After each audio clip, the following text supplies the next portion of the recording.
نؤمن به ونتوكل عليه ونعوذ بالله من شرور أنفسنا ومن سيئات أعمالنا من يهده الله فلا مضل له ومن يضلل فلا هادي له ونشهد أن لا إله إلا الله وحده لا شريك له ونشهد أن سيدنا ومولانا محمدا عبده ورسوله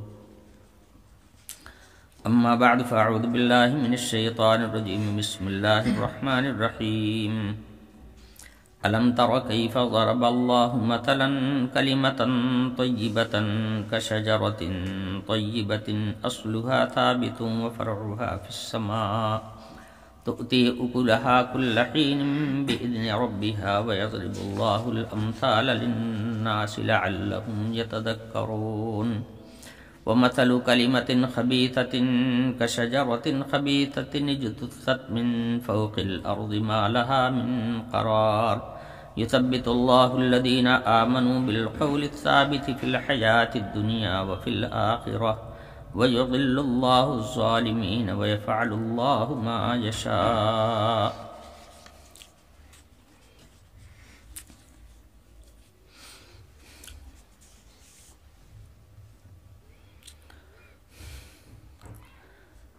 اس آیت کریمہ میں حق تعالی شانہ نے کلمہ طیبہ کی مثال بیان فرمائی. کلمہ طیبہ وہ کلمہ ہے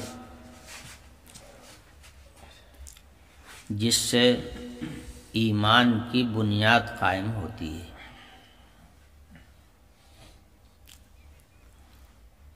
ایمان نام ہی ہے اللہ تعالیٰ کی ذات اور صفات پر یقین کرنے کا. لا الہ الا اللہ محمد الرسول اللہ اسی کا عنوان ہے. لا الہ الا اللہ کے معنی ہی یہی ہے کہ اللہ کے سوا کوئی معبود نہیں ہے.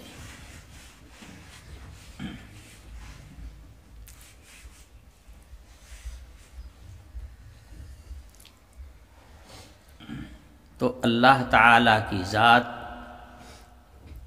اور اللہ تعالیٰ کی صفات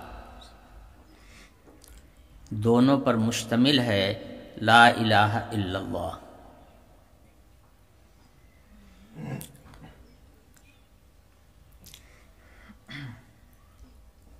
اللہ کے سوا کوئی معبود نہیں ہے، اس کا مطلب ہوا کہ اللہ موجود ہے.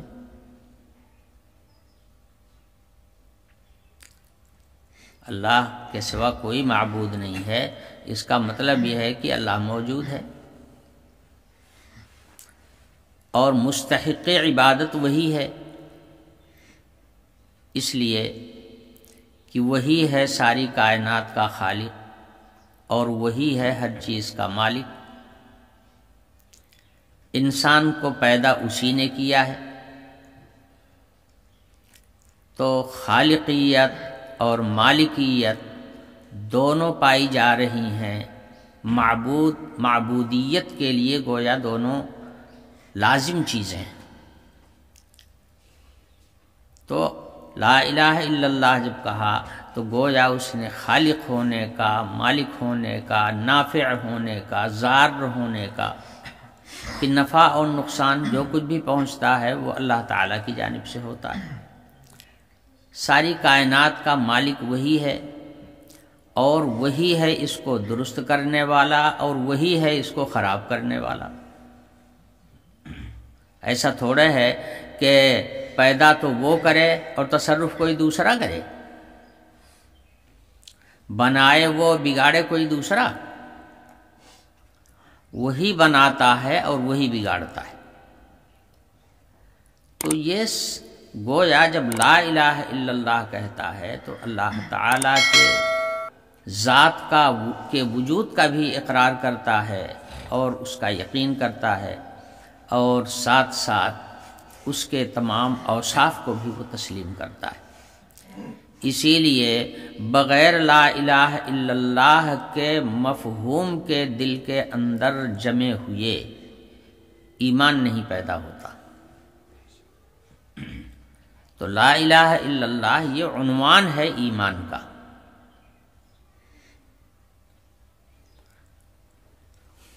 اب دیکھیے اسی لا الہ الا اللہ کا نام ہے کلمہ طیبہ۔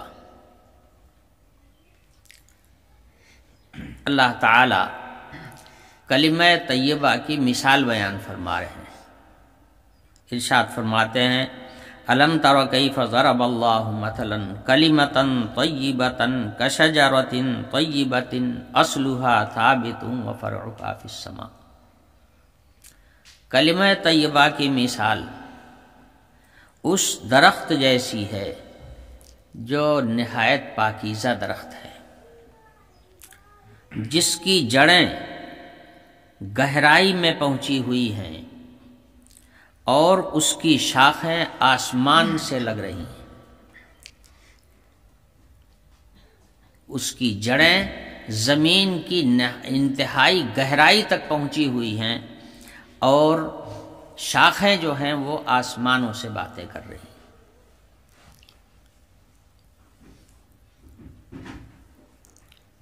یہ تشبیہ دی ہے کلمہ طیبہ کی اس درخت کے ساتھ۔ یہ درخت کون سا درخت ہے؟ آپ اگر نظر دوڑائیں گے تو ایک ہی درخت نظر آئے گا اس قسم کا، اور وہ ہے کھجور کا پیڑ۔ کھجور کے درخت کی عجیب خصوصیات ہیں۔ اس کی جڑ کے سلسلے میں عام طور پر مشہور ہے کہ اس کی جڑ اتنی گہرائی میں گئی ہوئی ہوتی ہے کہ زمین کے اندر جو چشمے جاری ہیں وہاں سے یہ غذا حاصل کرتا ہے۔ زمین کے اندر اللہ تعالیٰ نے جو پانی کی تہ بچھائی ہے وہاں سے یہ غذا حاصل کرتا ہے۔ اس کی جڑ اتنی گہرائی تک گئی ہوئی ہوتی ہے، اور دوسرا کوئی ایسا پیڑ پایا نہیں جاتا۔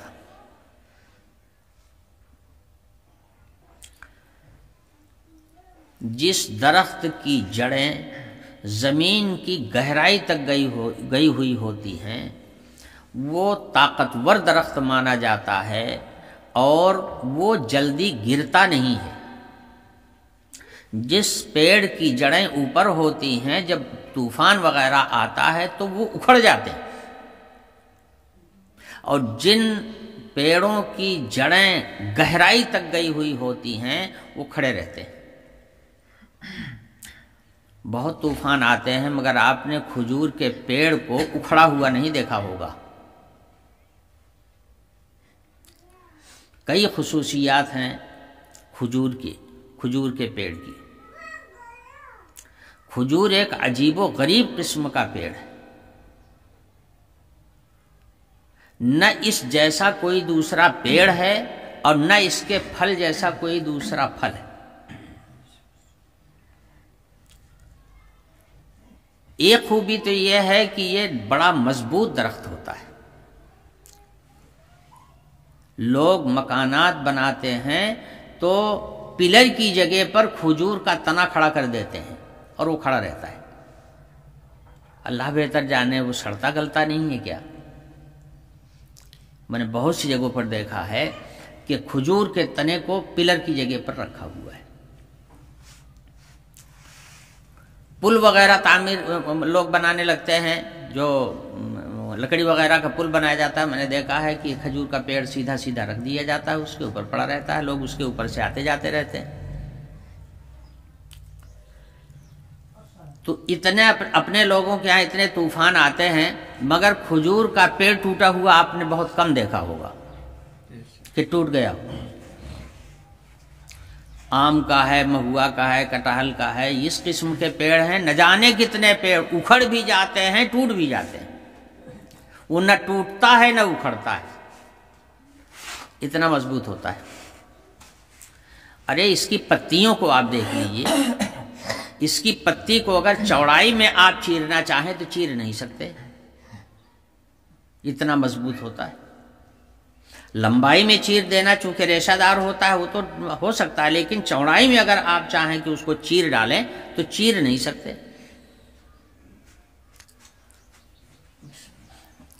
تو ایک خصوصیت تو یہ ہے کہ یہ اس کی جڑیں نہایت گہرائی تک پہنچی ہوئی ہوتی ہیں۔ دوسری خصوصیت یہ ہے کہ یہ پیڑ انتہائی مضبوط ہوتا ہے۔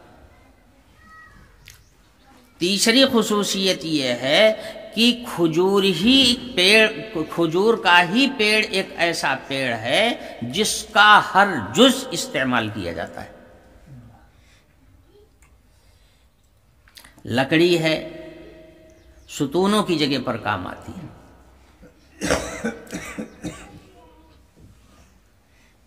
پھل ہے کھایا جاتا ہے، ٹہنیاں ہیں اس کے دوسرے سامان بنائے جاتے ہیں۔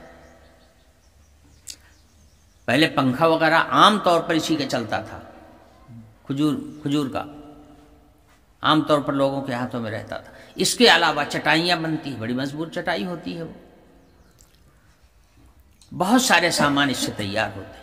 اس کی چھال جو ہوتی ہے پیڑ کے اوپر، وہ چھال بھی استعمال کی جاتی ہے۔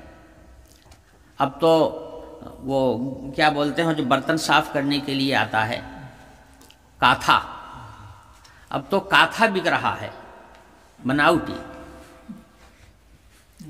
کاتھا سے کہیں بہتر اس کی چھال ہوتی ہے، اس کے اوپر جو چھال نکلی ہوئی ہوتی ہے اس سے کہیں بہتر ہوتی ہے۔ ہم لوگ جب حضرت سلمان فارسی رضی اللہ عنہ کے باغ میں گئے تھے تو ہماری ان کی سعود کی اماں تھیں، انہوں نے دیکھا اس پیڑوں کے اوپر وہ چھال لگی ہوئی تھی، تو ہم سے پوچھا کہ کیا چھال لے سکتی ہیں؟ ہم نے کہا لے لو، چھال کوئی ایسی چیز تو نہیں ہے، وہ تو گر جائے گی، گر کر کے زمین میں سڑ جائے گی۔ انہوں نے لے لی، جتنے حاجی اس وقت وہاں پر تھے سب نے لینا شروع کر دیا، اس کو لے آئے، بہت دنوں تک، شاید ہو سکتا ہے میرے گھر میں اب بھی ہو، تو بہت وہ بھی قابل استعمال، اس کا کوئی جز ناقابل استعمال نہیں ہے، یہاں تک کہ اس کے پیڑ کے اندر جو گودا ہوتا ہے وہ گودا بھی کھایا جاتا ہے۔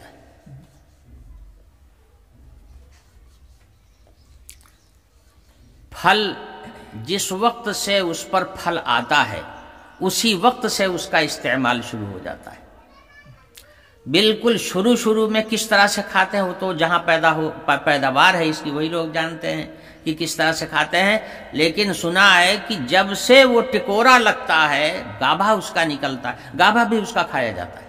جو خوشہ ہوتا ہے جس کے اندر کھجوریں بنتی ہیں، کھجوروں کا جو خوشہ ہوتا ہے، گچھا، وہ گابھا بھی کھایا جاتا ہے۔ اور چھوٹی کھجوریں ہوتی ہیں اسی وقت سے ان کا استعمال شروع ہو جاتا ہے مختلف طریقوں سے، اور اس کے بعد جب پکنے کے قریب آ جاتی ہیں تو کچی کھجوریں بھی کھائی جاتی ہیں، ادگدری کھجوریں بھی کھائی جاتی ہیں جس کو بشر کہتے ہیں، اور پک جانے کے بعد رطب کہلاتی ہے وہ بھی کھائی جاتی ہے، اور سوکھ جانے کے بعد میں وہ چھوہارا بن جاتا ہے، اس کو تمر بولتے ہیں، وہ بھی کھایا جاتا ہے۔ ایک خصوصیت کھجور کے پھل کی یہ بھی ہے کہ یہ کھجور کا پھل آپ سال بھر رکھے رہیے، خراب نہیں ہوگا۔ اس کے علاوہ کوئی پھل ایسا نہیں ہے کہ جس کو آپ سال بھر رکھے رہیے اور وہ خراب نہ ہو۔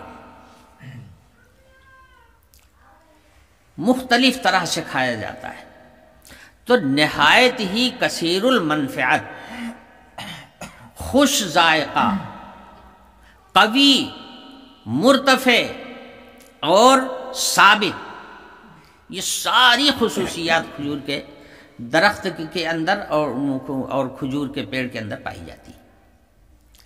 ایسا کوئی درخت نہیں ہے۔ آپ کھجور کے متعلق سوچ رہے ہیں کھجور کون سا بہت اچھا پھل ہے؟ کھجور جیسی چاشنی والا اور کھجور جیسی لذت والا ایسا پھل کوئی دوسرا پھل نہیں ہے۔ یہ آم اوم آپ کا کچھ نہیں ہے اس کے سامنے، انگور کوئی معنی نہیں رکھتا ہے کھجور کے سامنے۔ یہ کھجوریں جو ہمارے آپ کے یہاں پہنچتی ہیں یہ تو نہ جانے کتنا دن کے بعد میں اور اس طرح سے لائی جاتی ہیں کہ وہ باقی رہیں۔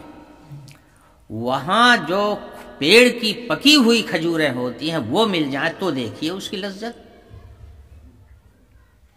پہلے ہم نے سنا تھا کہ ادگدری کھجوریں بھی کھائی جاتی ہیں، تو ہمیں یقین نہیں ہو رہا تھا بھلا ادگدری کھجور کیسے کھائی جائے، وہ کرچھائے گی؟ لیکن وہاں جانے کے بعد ہم کو کھانے کا موقع ملا، الحمدللہ خوشا ملا ہم کو، جو جس کے اندر پکی کھجوریں بھی تھی، ادگدری کھجوریں بھی تھی۔ واقعہ نہایت لذیذ، ہر جز اس کا، ہر چیز اپنی اپنی جگہ پر ایک الگ لذت رکھنے والی۔ ادگدری کھجوروں کی لذت کچھ اور ہی ہوتی ہے، پوری پکی ہوئی کھجوروں کی لذت کچھ اور ہی ہوتی ہے۔ تو اصل لذت تو اس وقت معلوم ہوتی ہے جب وہ پیڑ کے خوشے والی کھجور آپ کو مل جائے۔ اور یہ سوکھی ہوئی کھجوریں ہم لوگوں کے یہاں آتی ہیں تو اس میں وہ لذت کہاں سے آئے گی؟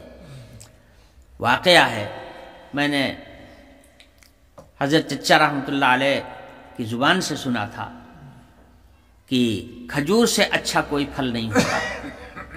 تو میں نے کہا کیا آم سے بھی اچھی ہوتی ہے؟ کہنے لگی آم کیا چیز ہے اس کے سامنے؟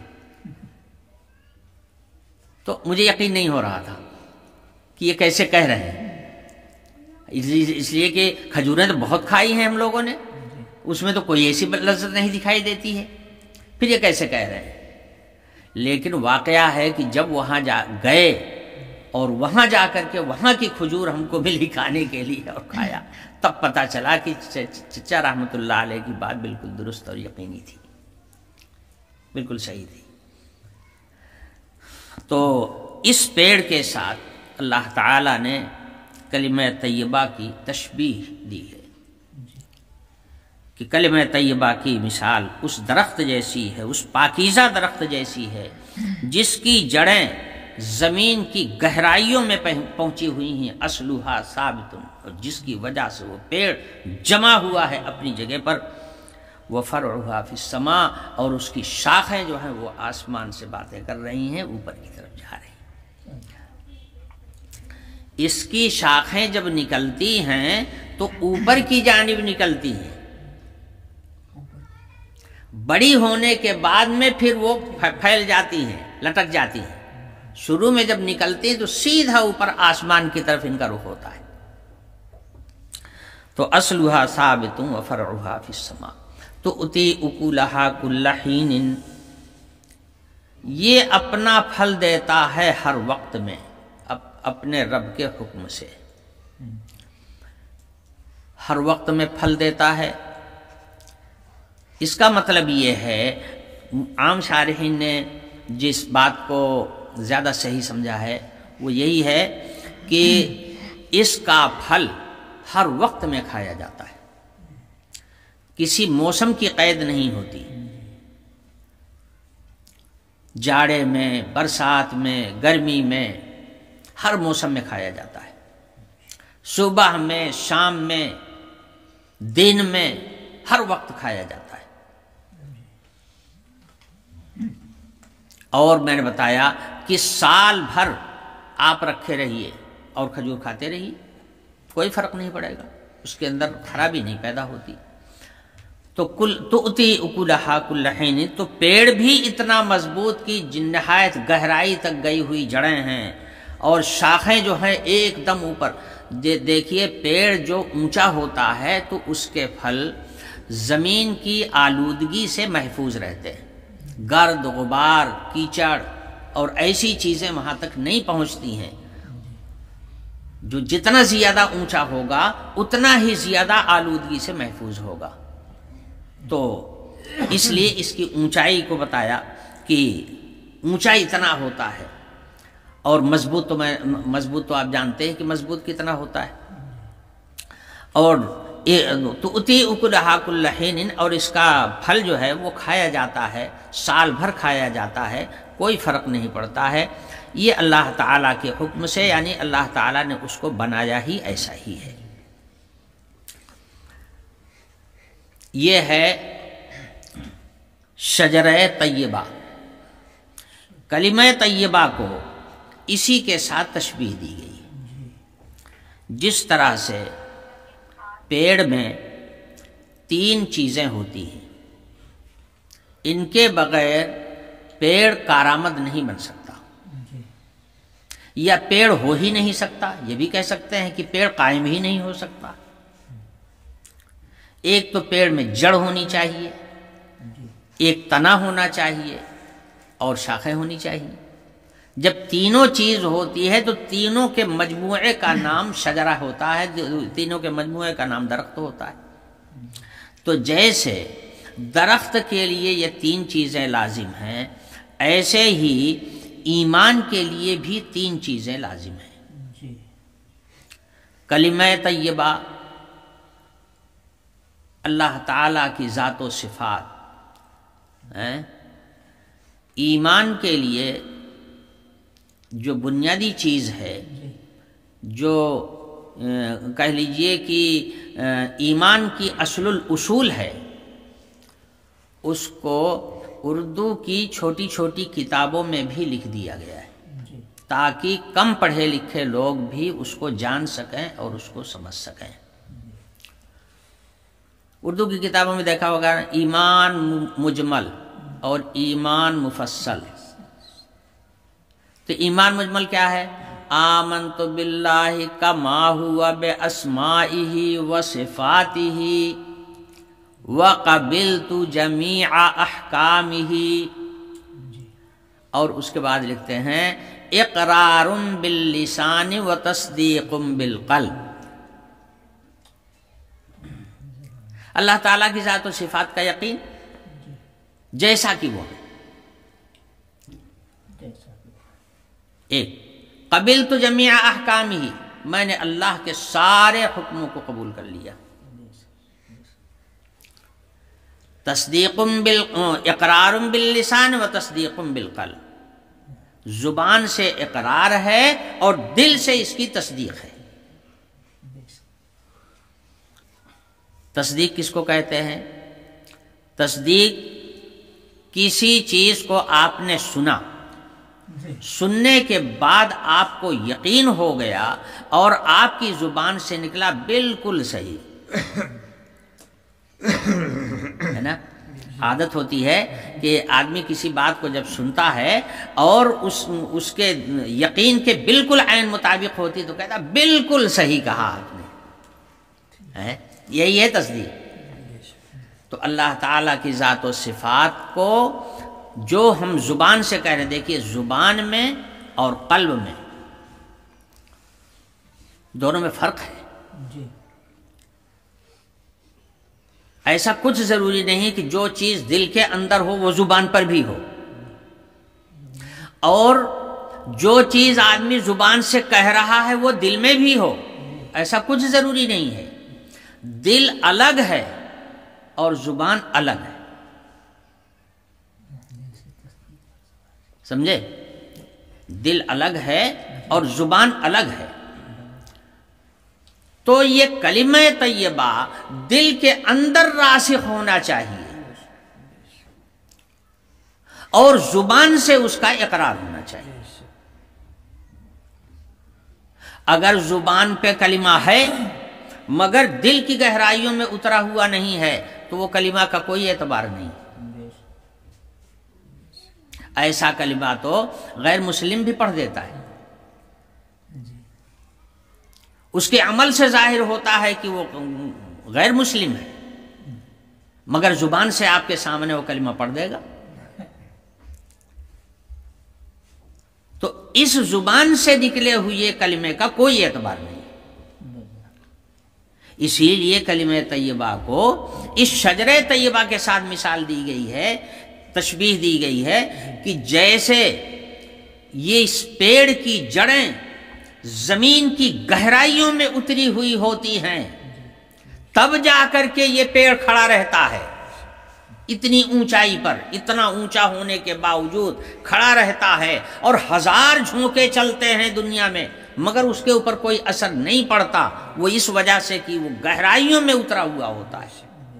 تو ایسے ہی کلمہ طیبہ جب دل کے گہرائیوں کے اندر اترا ہوا ہوتا ہے تب وہ قائم رہتا ہے اور کسی بھی طوفان کا مقابلہ کر لیتا ہے، چاہے جتنا طوفان آوے اور چاہے جتنے زلزلے آویں، چاہے جتنا ناموافق حالات پیدا ہو جائیں، چاہے کتنے ہی فتنے پیدا ہو جائیں، سب کا مقابلہ کر لے گا اور اپنی جگہ پر جمع رہے گا۔ لیکن اگر دل کی گہرائیوں میں اترا ہوا نہ ہوا کہ صرف زبان سے کہا ہوا کلمہ کافی نہیں ہے ایمان کے لیے، یہ تو منافق بھی پڑھ سکتا ہے، کافر بھی پڑھ سکتا ہے، کوئی بھی پڑھ سکتا ہے، تو صرف زبان سے پڑھے ہوئے کلمہ کا اعتبار نہیں ہے۔ کلمہ طیبہ جن معانی پر مشتمل ہے وہ معنی دل کی گہرائیوں میں اترے ہوئے ہوں، الفاظ چاہے درست ہوں چاہے نہ درست ہوں، وہ چلے گا۔ یہ نہ سمجھیے گا کہ اگر کسی آدمی کو کلمہ صحیح یاد نہیں ہے تو پھر وہ مومن نہیں ہے، یہ سمجھ غلط ہے۔ کلمے کا جو مفہوم ہے، کلمے کی جو معنویت ہے، وہ دل کی گہرائیوں میں اتری ہوئی ہو تو اس کا ایمان معتبر ہے۔ اب مجھے وہ حدیث پوری یاد نہیں ہے، ایک موقع پر ایک لڑکی کوئی باندی تھی، وہ جانور چرا رہی تھی اپنا، تو حضور اکرم صلی اللہ علیہ وسلم نے پوچھا کہ اللہ کہاں ہے؟ تو اس نے اشارہ کیا آسمان کی طرف، پڑھی لکھی تو نہیں تھی وہ، اس نے اشارہ کیا آسمان کی طرف، تو حضور اکرم صلی اللہ علیہ وسلم نے فرمایا مومنہ ہے، مومن۔ اس حدیث سے معلوم ہوتا ہے کہ اس کا جو مفہوم ہے، اس کے جو معنی ہیں، اس کی معنویت اگر دل کے اندر اتری ہوئی ہے تو وہ معتبر ہے، الفاظ چاہے درست ہوں چاہے درست نہ ہوں۔ یہ بات الگ ہے کہ جب ایمان ہے تو کلمہ بھی درست ہونا چاہیے، مگر کلمہ اگر درست نہیں ہے تو آپ اس کے غیر مومن ہونے کا فیصلہ نہیں کر سکتے۔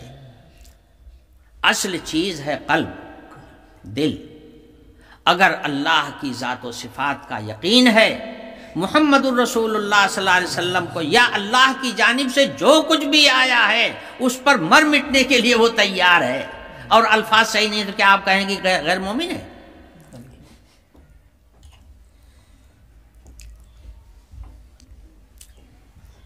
ایک واقعہ یاد آیا، چچا رحمۃ اللہ علیہ کا بتایا ہوا واقعہ تھا، چونکہ حضرت تو مثنوی پڑھتے تھے، تو حضرت نے فرمایا کہ حضرت موسیٰ علیہ السلام ایک دفعہ جا رہے تھے اور ایک گڑریا اپنی بکریاں چرا رہا تھا، اور بکریاں چراتے ہوئے اپنے من میں کہہ رہا تھا، اللہ میاں تو کہاں ہے، تم مل جاتا تو کہا ہم اپنی بکری کا دودھ پیائیں، ہم اپنی بکریوں سے دودھ دوہ کر کے گھی نکالتے اور گھی آپ کو کھلاتے، ہم توہرے تیل لگائے تو ہر بار جائے، ایسی باتیں کہہ رہا تھا۔ عشق و محبت مگن تھا، تلاش تھی اس کو اللہ کے عشق میں ڈوبا ہوا تھا۔ اللہ میاں تو مل جاتے، ہم توہرے گھوڑے پر تیل لگائے تو کا دودھ پی آئی، یہ باتیں کہہ رہا تھا۔ حضرت موسیٰ علیہ السلام نے سن لیا اس کی اس بات کو، تو حضرت موسیٰ علیہ السلام تو صاحب شریعت تھے، انہوں نے کہا کیا بکتا ہے، اللہ تعالیٰ کو تو نے انسان سمجھ لیا ہے کیا، کہ ان کے سر ہے جو تو تیل لگائے گا، ان کے پیر ہے جو جس کو تو دبائے گا، وہ کھاتے ہیں جس کو تو کھلائے گا، گھی کھلائے گا اور دودھ پلائے گا، ایسی بات کیوں کرتا ہے، شرک کرتا ہے، ڈانٹ دیا۔ چونکہ حضرت موسیٰ علیہ السلام تو صاحب شریعت تھے، اور یہ الفاظ جو اس کے تھے وہ شریعت کے خلاف تھے، اس لیے حضرت موسیٰ علیہ السلام نے ڈانٹ دیا۔ ڈانٹ دیا تو چپ ہو گیا۔ حضرت موسیٰ علیہ السلام آگے نکل گئے۔ آسمان سے ندا آئی کہ اے موسیٰ،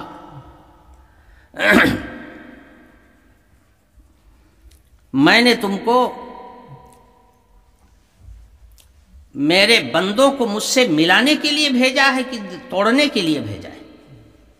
تو برائے وصل کردن آمدی، تو برائے وصل کردن آمدی، نے برائے فصل کردن آمدی۔ اے موسیٰ، تم میرے بندوں کو مجھ سے جوڑنے کے لیے آئے ہو کہ توڑنے کے لیے آئے ہو؟ وہ میرا بندہ میرے عشق کی وجہ سے اس قسم کے الفاظ کہہ رہا تھا، تم نے اس کو ڈانٹ دیا۔ اب موسیٰ علیہ السلام کو تنبؤ ہوا کہ وہ تو اللہ کا عاشق تھا اور میں نے ڈانٹ کر کے بڑی غلطی کی۔ واپس ہوئے کہ مجھ سے معافی مانگ لوں، وہاں سے واپس آئے اور جا کر کے اس کے پیر پکڑے اور کہا بھیا تم جیسے کہہ رہے تھے تم ایسا کہو، تمہاری ہر بات اللہ میاں کو پسند ہے، میں نے جو کہا غلط کہا تم کو، مجھے معاف کر دو۔ سمجھے؟ تو کہنے کا مطلب یہ ہے کہ الفاظ صحیح نہیں ہیں، میں اس پر کہہ رہا تھا کہ الفاظ صحیح نہیں ہیں، لیکن دل کی گہرائیوں میں اللہ کا عشق بھرا ہوا ہے، اللہ کی ذات و صفات کا یقین ہے اس کو، اور جو کچھ اللہ پاک کی جانب سے مل رہا ہے یا آ رہا ہے سب اس کو قبول ہے، وہ پکا اور اول درجے کا مومن ہے، اس کے ایمان میں کوئی کمزوری نہیں۔ تو بات اس پہ چل رہی تھی کہ ایمان کے لیے بھی 3 چیزیں بنیاد رکھتی ہیں۔ پہلی چیز تو ہے تصدیق قلبی، دل کی گہرائیوں کے اندر کلمہ طیبہ کا مفہوم ہونا چاہیے۔ دوسری چیز ہے زبان سے اقرار بھی ہونا چاہیے، اس لیے کہ دنیا میں ہم کسی کو مومن کیسے سمجھیں گے؟ اگر وہ زبان سے اقرار نہیں کرے گا تو ہم دل کی حالت کو جانیں گے کیسے؟ اس لیے اقرار کر کے آدمی اپنے دل کے ایمان کو گویا اجاگر کرتا ہے، لوگوں کے سامنے ظاہر کرتا ہے، اس لیے اقرار بھی ضروری ہے۔ اور تیسری چیز ضروری ہے عمل بالارکان، اعضاء اور جوارح سے اللہ تعالی کے حکموں کو پورا کرنا، عمل بالشریعت کہہ لیجئے کہ شریعت پر عمل درآمد۔ تو تصدیق قلبی بھی ہو اور زبان سے اقرار بھی ہو اور اللہ تعالی کی بھیجی ہوئی شریعت پر عمل درآمد بھی ہو۔ جب یہ تینوں چیزیں ہوتی ہیں تو پھر آدمی کا ایمان مضبوط ہو جاتا ہے۔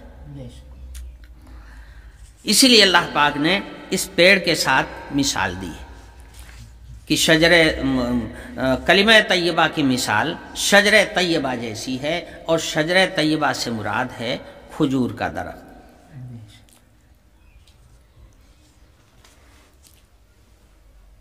ایک مرتبہ حضور اکرم صلی اللہ علیہ وسلم بیٹھے ہوئے تھے اور ایک صحابی وہی کھجور کے اندر کا گودا کسی برتن میں لے کر کے حضور کے سامنے پیش ہوئی، حضور کی خدمت پہ پیش کیا۔ حضور اکرم صلی اللہ علیہ وسلم نے اس کو سامنے رکھ لیا۔ اس کے بعد صحابہ سے مخاطب ہو کر کے فرمایا کہ یہ بتاؤ، ایک درخت ایسا ہے جس پہ کبھی پتجھڑ نہیں آتا، سدا بہار ہوتا ہے، بتاؤ وہ کون سا درخت ہے؟ اس روایت کے راوی حضرت عبداللہ بن عمر رضی اللہ عنہ، یہ چھوٹے سے تھے اس وقت، تو کہتے ہیں کہ حضور نے فرمایا وہی اس کا کھجور کا وہ گودا سامنے لایا گیا تھا، اسی پر حضور کو یاد آ گیا تو حضور نے فرمایا بتاؤ ایسا درخت کون سا ہوتا ہے؟ تو حضرت عبداللہ بن عمر کہتے ہیں فوراً میرے ذہن میں یہ بات آئی کہ یہ کھجور ہی کا پیڑ ہوگا،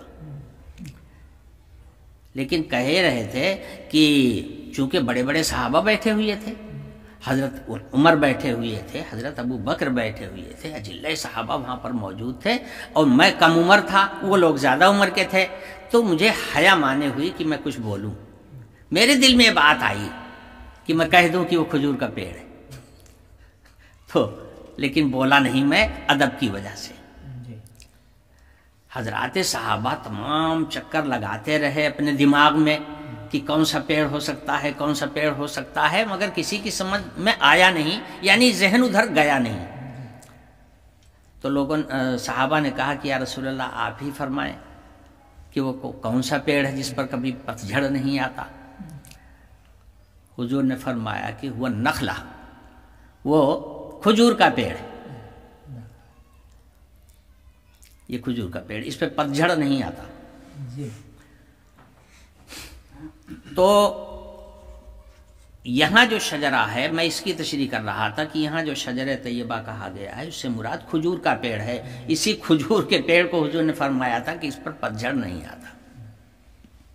اس کے بعد سب لوگ اپنے اپنے گھر چلے گئے، حضرت عبداللہ بن عمر بھی چلے گئے اپنے گھر، حضرت عمر رضی اللہ عنہ بھی گھر پہنچے۔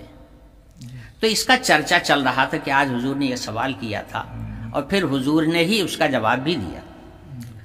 تو حضرت عبداللہ بن عمر نے کہا کہ ابا میرے دل میں تو یہ آیا تھا، یہ جواب میرے دل میں آیا تھا، لیکن ادب کی وجہ سے میں نہیں بولا۔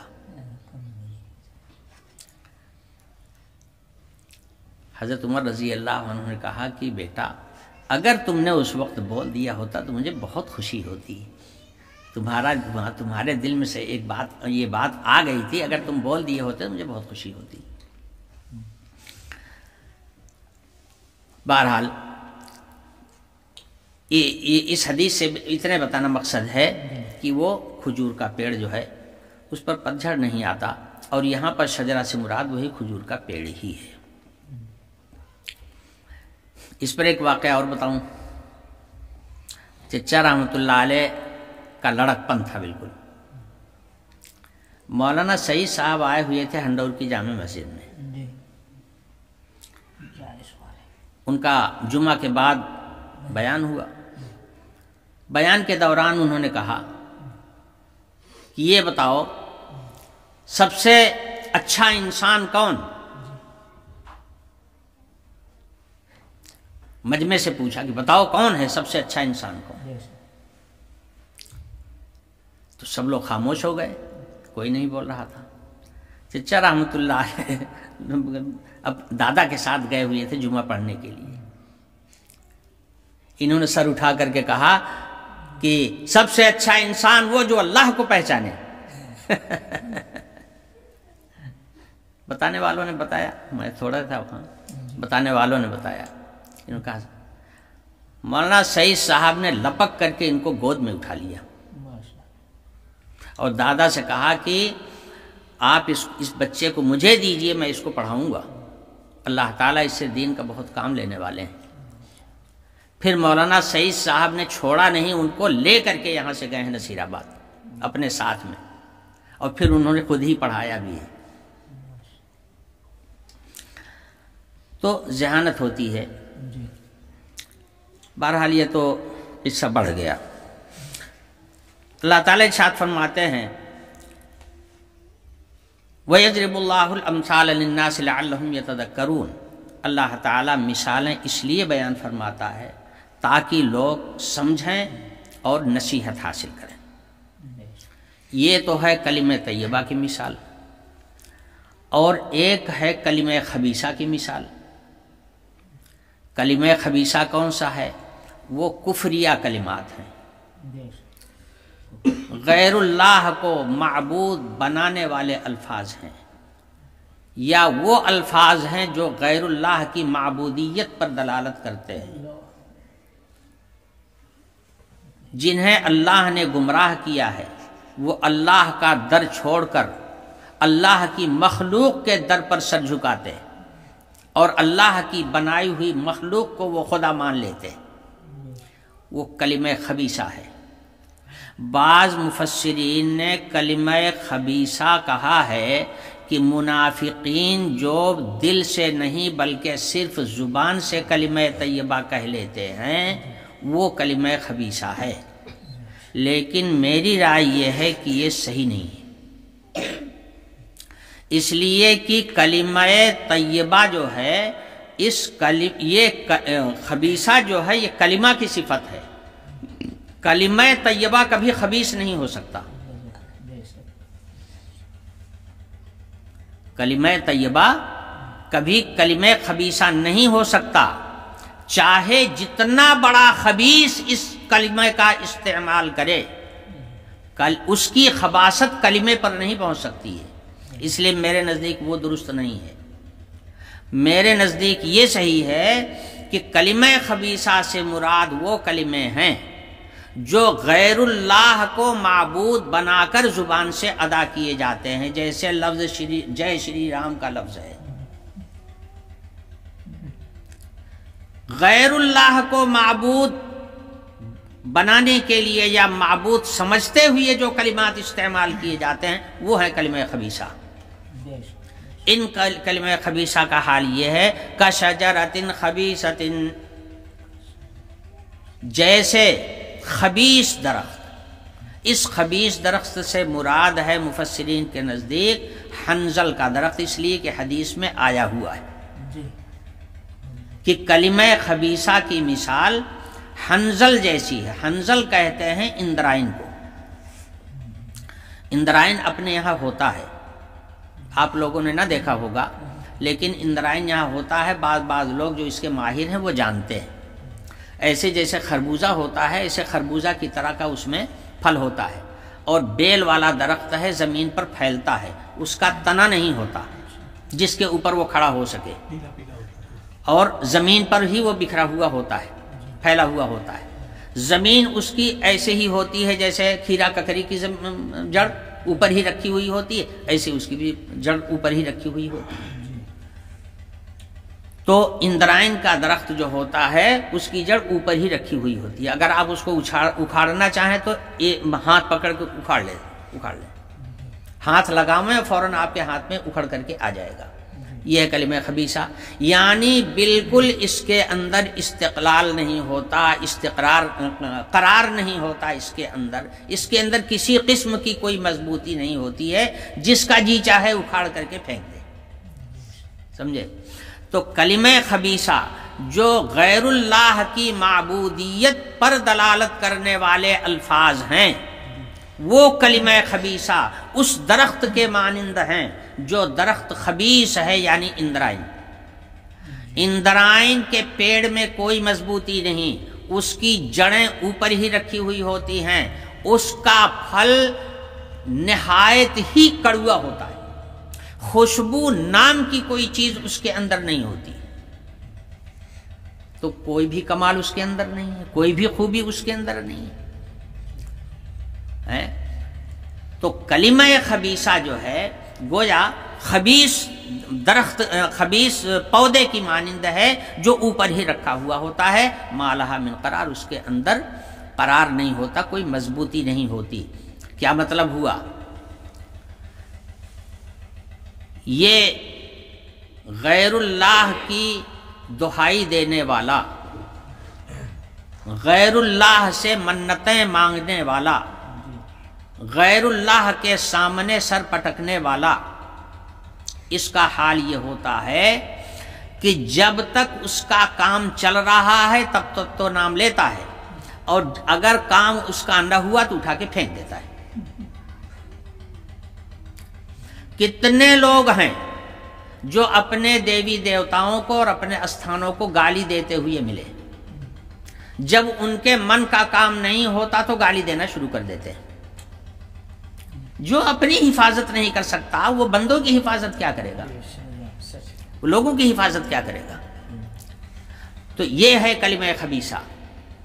اس کلمہ خبیثہ میں قرار نہیں ہوتا، کوئی مضبوطی نہیں ہوتی ہے. جو لوگ غیر اللہ کے نام کی دہائی دینے والے ہیں تب تک دہائی دیتے ہیں جب تک ان کا کام چلتا رہتا ہے، اور اگر کام کہیں خراب ہو گیا تو الٹا گالی دینا شروع کر دیتے ہیں اسی وقت سے. یہ کلمہ خبیثہ، اس کے اندر قرار نہیں ہوتا. اور اگر اللہ تعالیٰ توفیق دے دیں اور ہدایت مقدر ہو جائے تو ایسے لوگ بڑی آسانی کے ساتھ ایمان میں آ جاتے ہیں، دلائل کے ساتھ اور صحیح طور پر ان کی رہنمائی کرنے والا کوئی رہنما پہنچ جائے ان کے پاس تو ان کو ایمان نصیب ہو جاتا ہے، اگر ان کی تقدیر میں ایمان ہوا تو یہ ہے شجرہ خبیثہ۔ تو کلمہ کفر کی مثال شجرہ خبیثہ جیسی ہے، اور کلمہ طیبہ کی مثال شجرہ طیبہ جیسی ہے۔ یثبت اللہ الذین آمنوا بالقول الثابت، مقصد کیا تھا؟ جب کلمہ طیبہ میں اتنی مضبوطی ہوتی ہے اور اتنی نورانیت ہوتی ہے، اتنی پاکیزگی ہوتی ہے، تو جس قلب کے اندر یہ کلمہ طیبہ بھرا ہوا ہوتا ہے وہ انسان بھی نہایت مضبوط ہوتا ہے، اس کا ایمان اسے مضبوط رکھتا ہے، مسلمان مضبوط ہوتا ہے۔ سن 1992 میں جب بابری مسجد شہید کی گئی تو اس کے بعد پورے ملک میں فساد پھوٹ پڑا،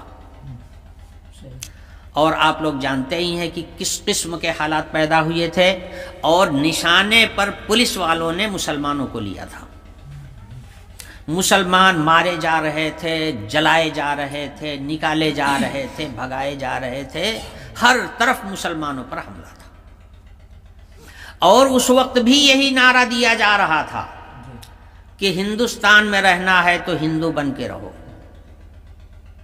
نہیں تو چلے جاؤ۔ کہاں چلے جائیں گے؟ چلے جاؤ، یہی نعرہ ہمیشہ دیا جاتا ہے۔ جب مسلمانوں کے خلاف حکومت پبلک کو اکساتی ہے اور فساد کراتی ہے تو یہی نعرہ بلند کیا جاتا ہے۔ بہرحال مسلمان بہت پریشان کیے گئے پورے ملک، لیکن ایک مسلمان بھی اسلام سے نہیں پھرا،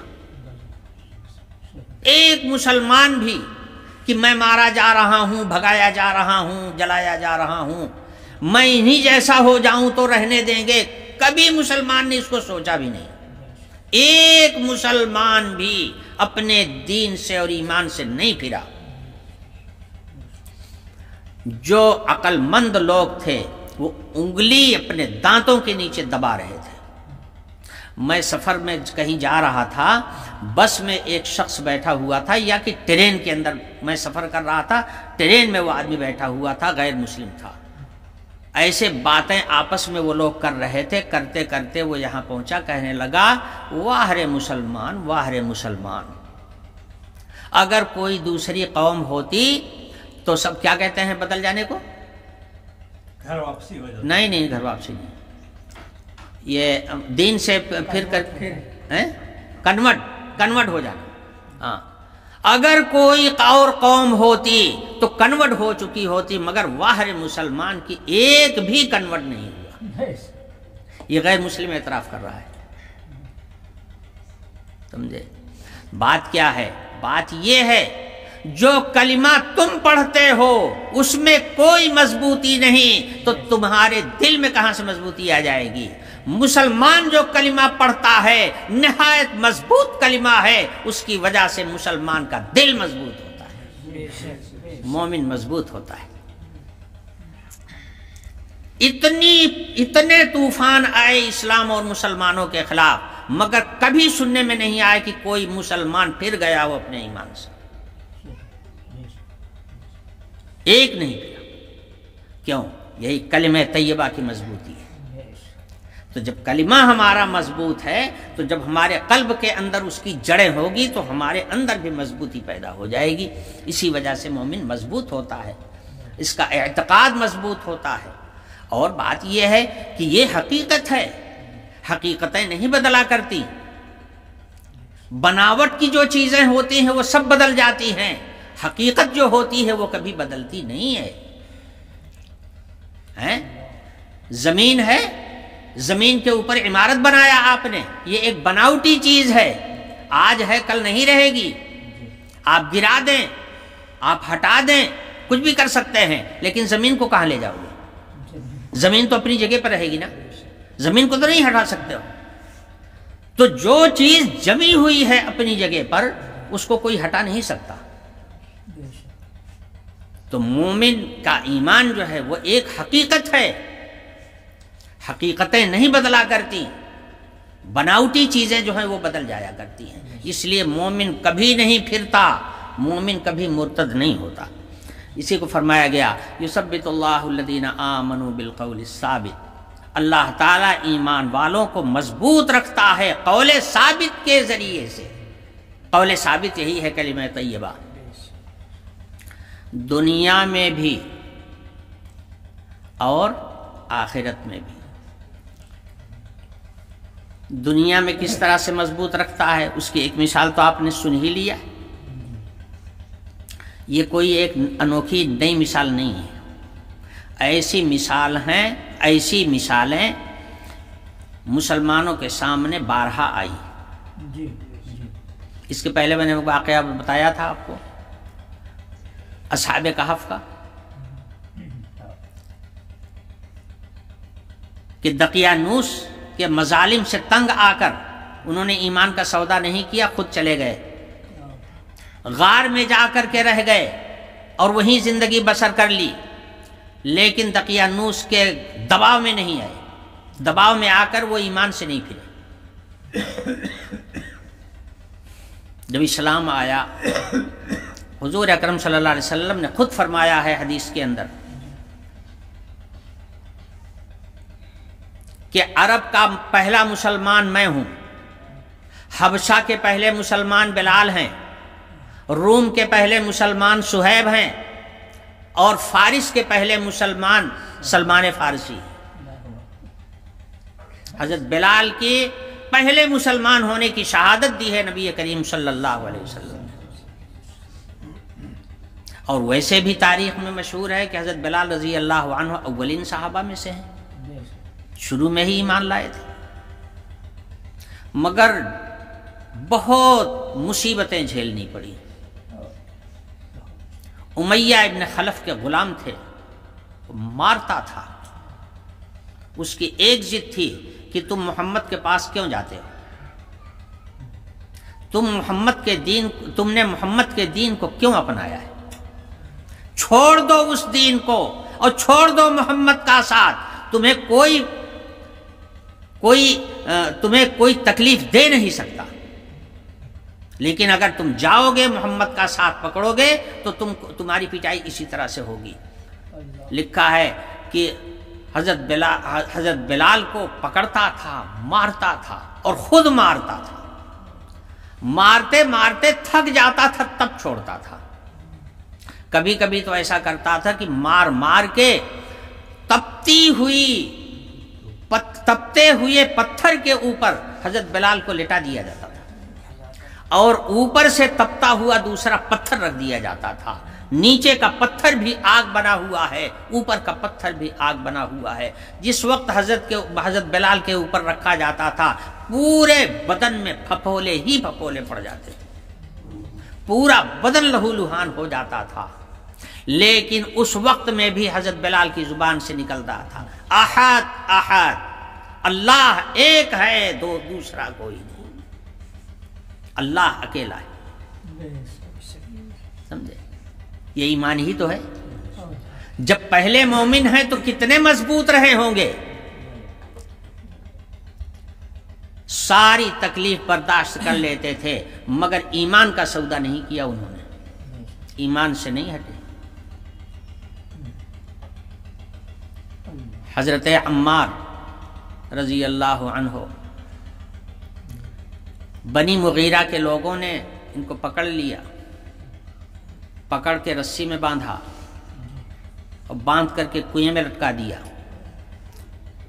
2-3 ڈبکیاں دی اور کہا کہ اسی طرح سے ہم اسی کنویں کے اندر تم کو مار ڈالیں گے، یا تو کہو کہ آج سے تم نے محمد کا ساتھ چھوڑ دیا اور محمد کے دین کو چھوڑ کر کے اپنے آبائی دین میں آ گئے، یا تو کہو ورنہ تم کو ہم اسی طرح سے مار ڈالیں گے.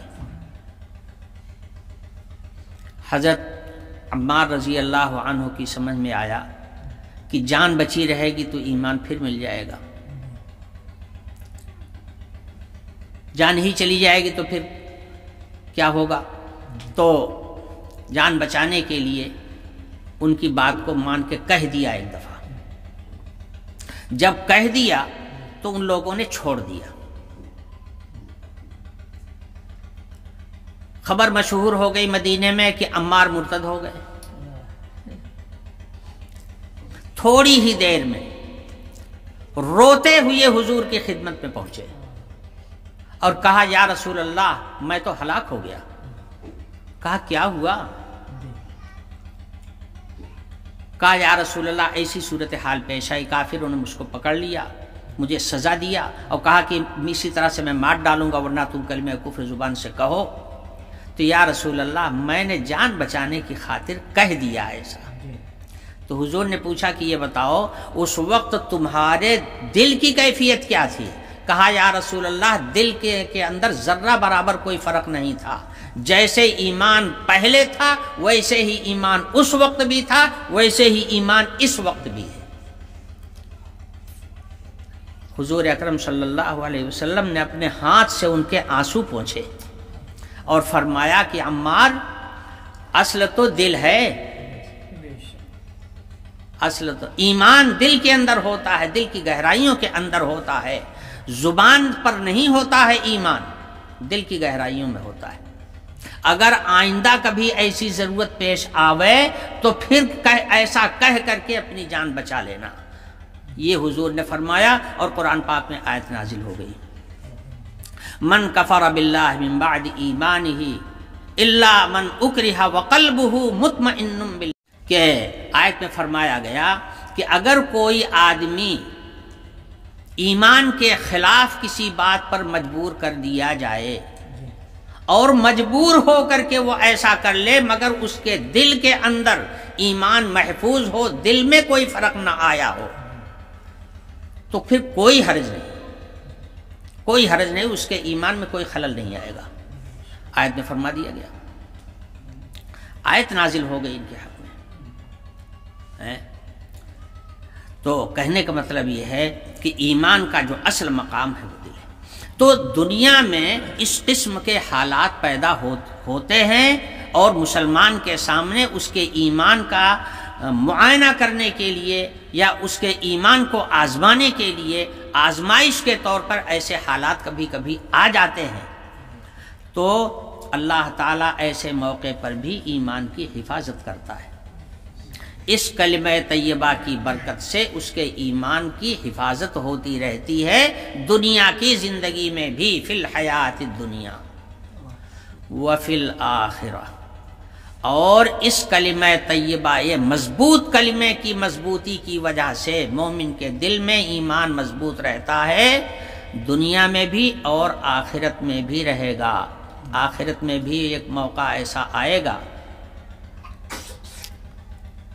میرا خیال ہے اگلے درس میں اس کو بیان کروں، اس لیے کہ پھر ٹائم زیادہ ہو جائے گا، ٹائم ویسے بھی زیادہ ہو گیا ہے، یہیں پر بات کو روک دیتا ہوں۔ فی الآخرہ کا بیان انشاءاللہ اگلے درس میں ہوگا۔